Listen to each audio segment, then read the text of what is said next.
In this video, we will take a look at how to use the Make utility.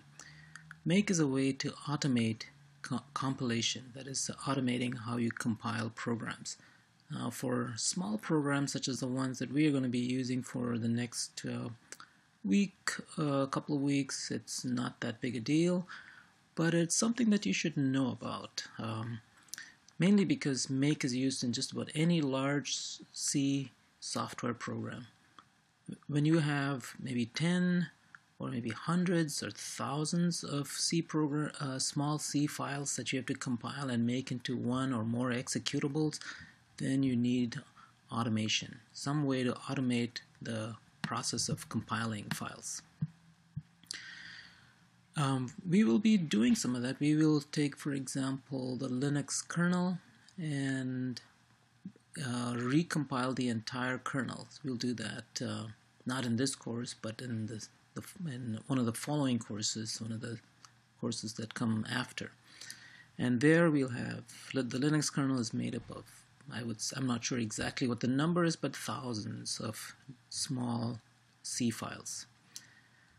A Makefile is what Make uses is one or more Makefiles.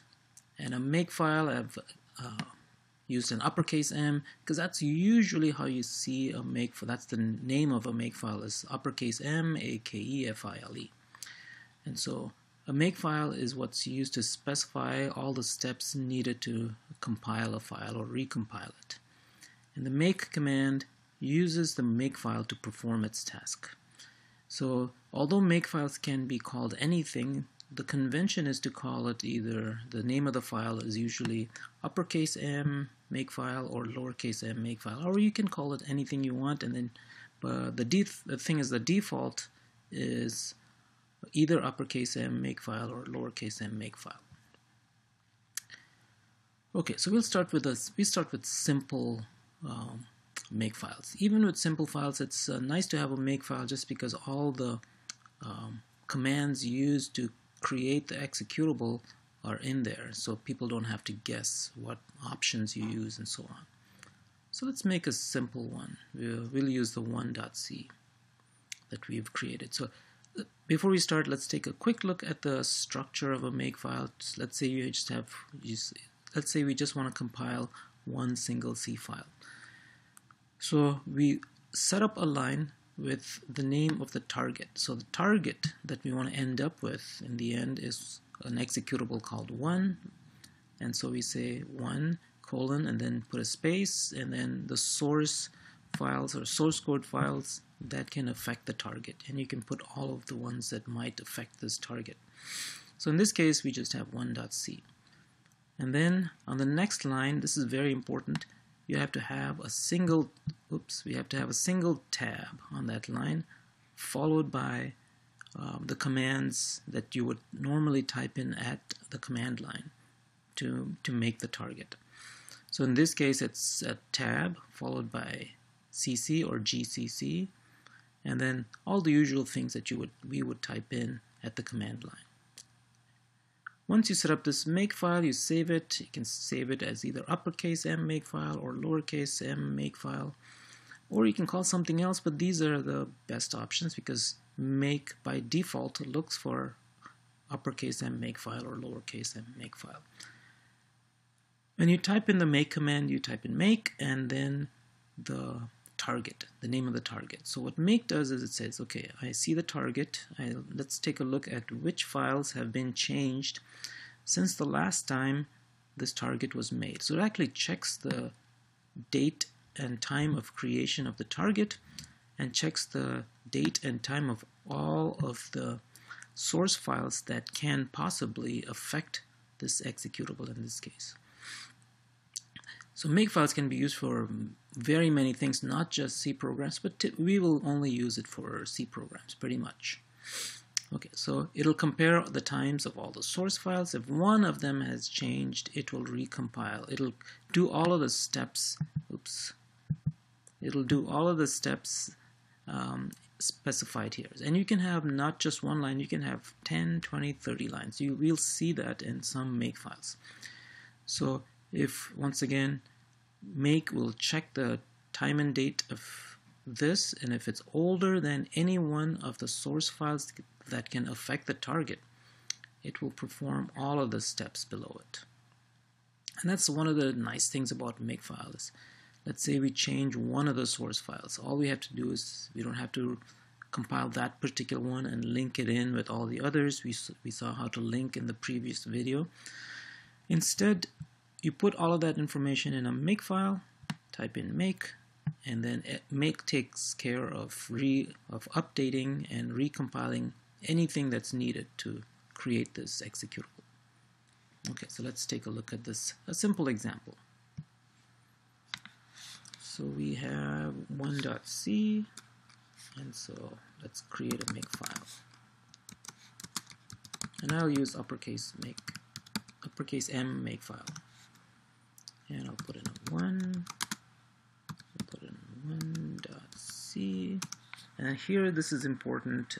A lot of people miss this and nothing works. You have to have a single tab character. So I put in a single tab, and then I'll use GCC -O.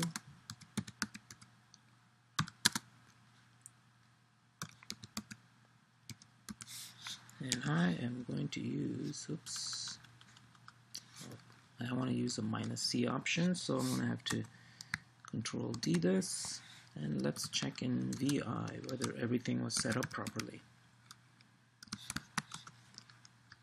Yep, this is one single tab.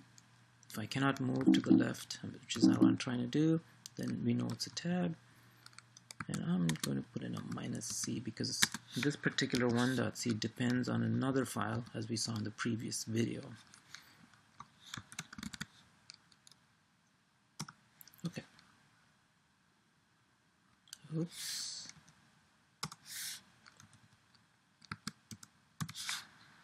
Alright, so I have to change that too. So I'm going to say that 1.c, the target of 1.c is actually 1.0, and so then I'll create that file. And these don't have to match. The target that you specify in the Makefile does not have to match what's in the command, but it's good practice to do that. It's much better.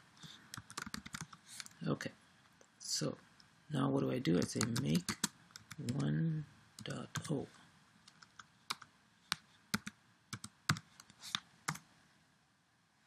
And it says 1.0 is up to date. So let's take a look at all the ones. So this is from an earlier time when we created the one executable file. So 1.c was created at 2234, and 1.0 was created after that. So that definitely means that it does not have to create it. So what can we do to maybe change this? We can touch 1.c. So this is like pretending we've changed 1.c. Now, take a look at this, the times, and 1.c comes after, or supposedly 1.c was created after or changed after 1.0. So now take a look at make 1.0, and it does the compilation step. So this should show you that, once you, for example, touch or you modify 1.c, you've changed the modification time of 1.c. Now make says, okay, one of the source files has changed, so I'll perform this step, and sure enough, here it is. Okay, and this will work whether you're talking about whether you're talking about object code or executable files, and can in general be any number of files that you might depend on, that a target might depend on. And these are called dependencies.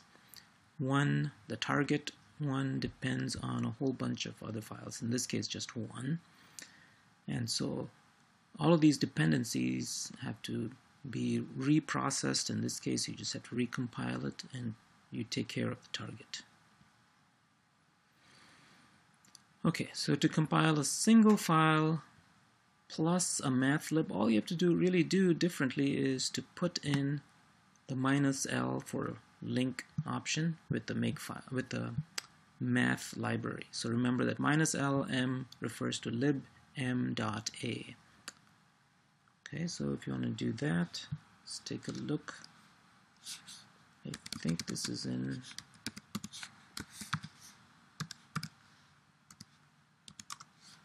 Yep, so there's my square root function. So, and for that I need my math library.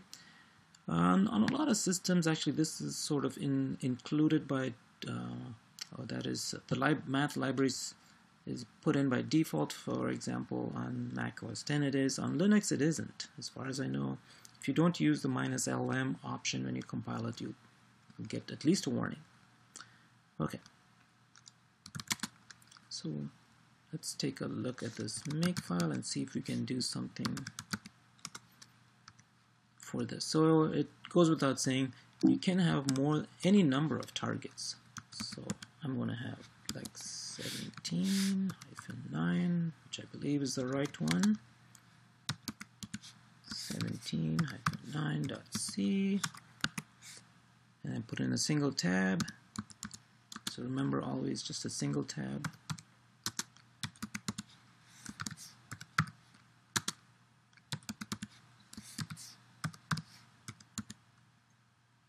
Okay, and finally the -lm to link with the math library, and we're all set. So you can specify the name of any target in your Makefile. In this case, we're looking at like 17-9. Let's see what happens. It's up to date. Okay, so we already made it, no problem. And so let's touch 17-9.c. We're just going to pretend that we changed it in some way. And now we'll do the make again. And sure enough, it compiles it, no problems, and we can run it.